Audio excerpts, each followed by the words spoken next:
All right, so we got another video, and as we all know, Mark Carney released his cabinet today, and there was some interesting choices, and Pierre Poilievre had some very interesting things to say. So Table Salt posted this on X. Poilievre rips into Carney's new cabinet. Quote, Sean Fraser is the master of failing upward. I love that term. End quote. Quote, Robertson saw a 600% increase in overdoses as mayor of Vancouver, end quote.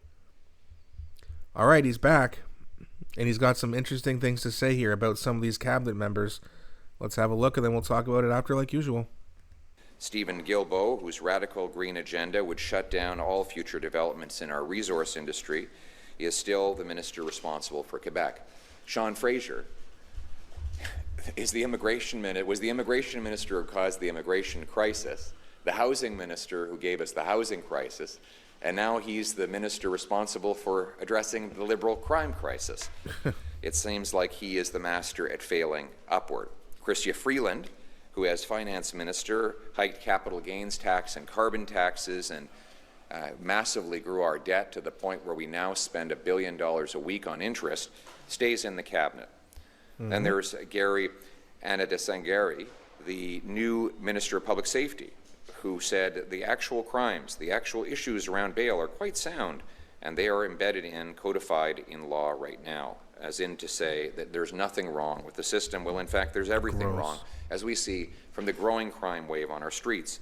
Then there's François-Philippe Champagne, Trudeau's Minister of Everything, who never really managed to do anything. And he's got a great sense of humor. But nice guy. I'll give him credit. He's a nice guy. But he was the Minister of Industry, during which we had the worst economic growth of any country in the G7. And now he's in charge of the budget. Then there's That's Jolie, scary. LeBlanc, Haidu, Anand. Anand was the president of the Treasury Board, during which time the bureaucracy and the consultant bills blew out of control. In all, 14 Trudeau ministers are now in Carney's cabinet.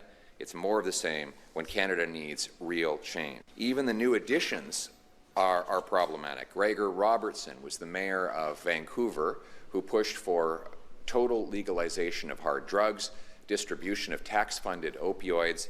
During his time there was a 600% increase in overdoses. Now he's the housing minister. Well, what's his record on housing? Well, he increased housing taxes in Vancouver by 141%, and the result was that housing costs went up by 149%, more than doubling the costs and giving Vancouver, his city, the most expensive housing prices in all of North America. Now, Mr. Carney puts this gentleman in charge of housing. Well, it's another clown show. You guys ready for it? I'm not. I mean, to be fair, again, like, as soon as they get back into question period and things like that, they're going to provide me a lot of content, so I guess that's good, but my God. Here's how you get ahead if you want to be a part of the Liberal government. Fail again, fail one more time, fail harder, and then get a promotion. Chrystia Freeland, Anita Anand, Sean Fraser, etc., etc., etc., all remaining in the cabinet. Tell me again how this guy's so much different from Justin Trudeau? Huh. Interesting. Now, Karina Gould's not there, right? So there are some changes, but not nearly enough. It looks exactly like Justin Trudeau's cabinet, except it's even bigger and more expensive. Gregor Robertson, really? That's your housing minister. Vancouver is like the most expensive place in the world, or one of the most expensive places in the world to live. And that's the guy who Mark Carney thinks is going to help fix the problem? It's so ridiculous.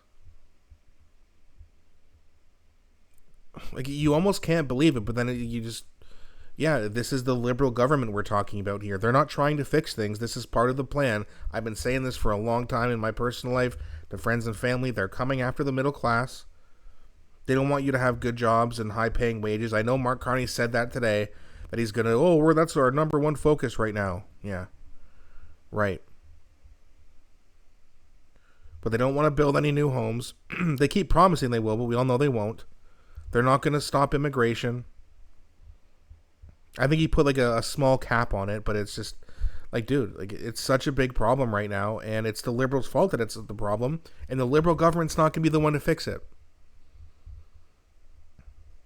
But hey, like I keep telling people, like I keep telling all of you, when you meet a liberal and they complain, laugh in their face, because they voted for it and they're going to get what they voted for. More pain. But Canadians, well, not all Canadians, but some Canadians don't seem to mind it. There's 40 million people here. I don't know exactly how many people who can vote. Like, obviously, kids can't vote, but you're looking at around, say, like probably around, 30 million people or so who can vote, and 8 million went to the Conservatives. Another 8 million didn't even vote. So for the 8 million who voted Liberal and the other 8 million or so who didn't vote, congratulations. This is what you got. This is what you wanted. Fair enough. Let's see how that works out for you. But let me know what you think in the comment section. There's a lot of people I don't know at all. I've never even heard their names before. So if you know something that I don't know, please let me know in the comment section about any of these new cabinet members. Please don't be shy. I really enjoy engaging with you guys. Please also don't forget to like and subscribe. It does really help grow the channel. Thanks so much for watching, and I'll be back shortly with a new video.